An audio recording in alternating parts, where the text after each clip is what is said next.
Some people call us haberdashers, some call us hatters. Everybody who comes in my store knows me as a hat man.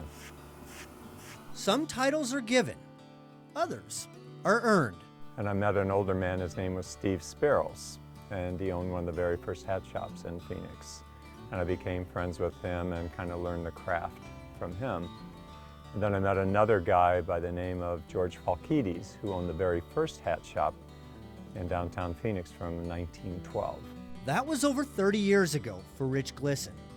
He perfected the craft that was taught to him, and with $300, he created a local business that would keep the tradition of being a hatter alive. Originally, we was just going to clean hats. I wasn't going to sell hats. And then after a while, we had a few of the old cowboys start coming in and wanted a good selection of hats. So little by little, we started stocking those. Well, that was many brims ago. Today, Rich still makes hatters of the past proud. He takes his time, cleaning and blocking, just like he always has, with these blocks that have been in the valley since 1912. What we're doing now is I'm going to start blocking a hat. This is a body that we use.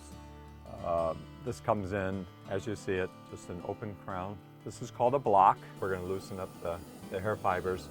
There is no adhesives, no glues, nothing in this.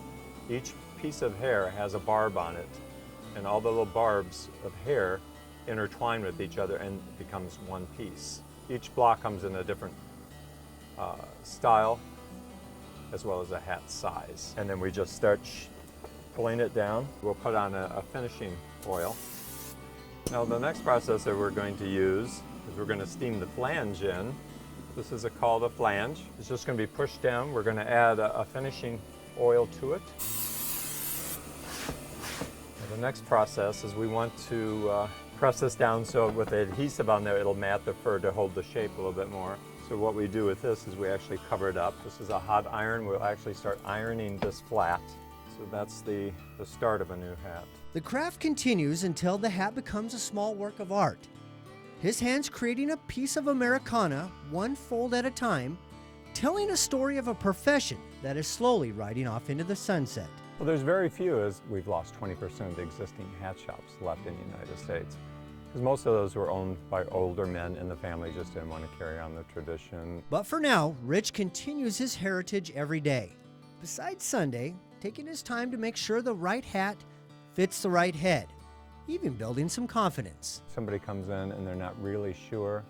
I want to take the time with them and try on several styles, different colors, until they find something that they're comfortable with. And you can even sometimes tell a difference in their attitude or the way they walk. They feel a little more stylish, a little more cool with a hat on. Arizona is the perfect climate for the perfect hat.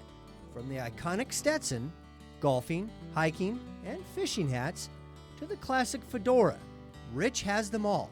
Even some famous people have worn the Heritage Hat label. I've made several hats for President Reagan.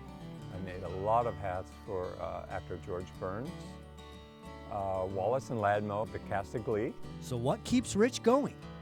Could it be the craft? Or it could be that he's on his third generation of loyal customers. At the end of the day, it's all about one thing. So I think it's just the whole personal experience of meeting people and knowing that they got something that they like, and the word spreads.